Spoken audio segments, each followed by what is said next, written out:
भ्रष्टाचार को खत्म करना है तो आप दुनिया भर में अध्ययन करके देख लीजिए कि जिन देशों में भ्रष्टाचार को कम किया गया है वहां पर इस काम को कैसे किया गया है। कोई प्रशांत किशोर अब मोदी जी नीतीश कुमार ने कौन कैले।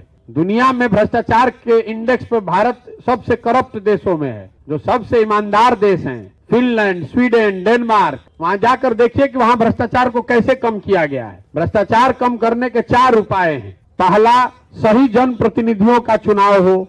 आप चोर को चुनिएगा, आप तिजोरी का चाबी दे दीजिएगा तो चोरिये न करेगा। दूसरी बात, संसाधन और सत्ता का विकेंद्रीकरण। सारा निर्णय, सारा संसाधन जो है वो पटना में सेक्रेटेरिएट में बैठ के मुख्यमंत्री कार्यालय से अगर डिसीजन लिया जाएगा तो स्वाभाविक तौर पर वहां पर चोरी ज्यादा होगी।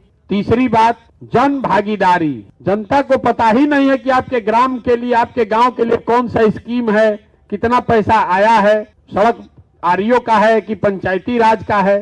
तो सड़क टूटल बा तो मुखिया जी कह दलन कि ग्रामीण कार्य वाला हो, ग्रामीण कार्य वाला कह दिया कि पंचायत वाला है। और चौथा, टेक्नोलॉजी का प्रयोग, तकनीक का प्रयोग। नल जल योजना लागल बा हर जगह और आप समझ रहे हैं कि इसमें बड़ा भ्रष्टाचार हुआ है। एक नल जल बनाने में 20 लाख रुपए खर्च हुआ है। अगर सरकार ने बनाते समय 50,000 रुपया और खर्चा किया होता तो जैसे रहा घर में स्मार्ट मीटर लागल बा बिजली खाती, वैसे ही उसमें सिस्टम लगा दिया गया होता।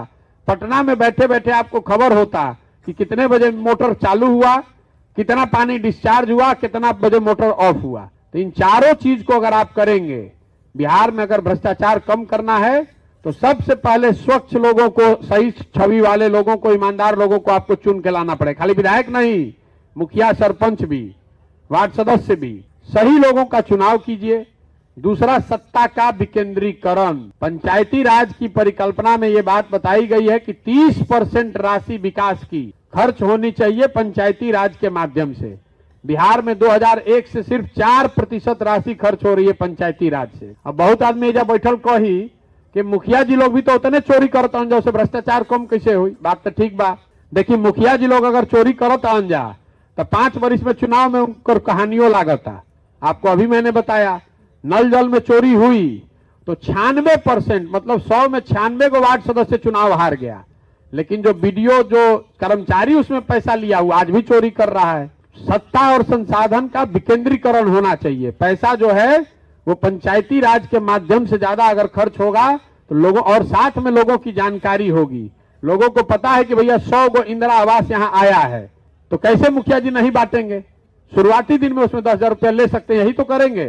कुछ तो पैसा बंटना शुरू होगा और अगर जन भागीदारी रहेगी तो लोगों पर दबाव भी रहेगा और तकनीक का उपयोग होगा तो ये भी पता चलेगा कि किस पंचायत में बंट रहा है, कहां पर नहीं बंट रहा है।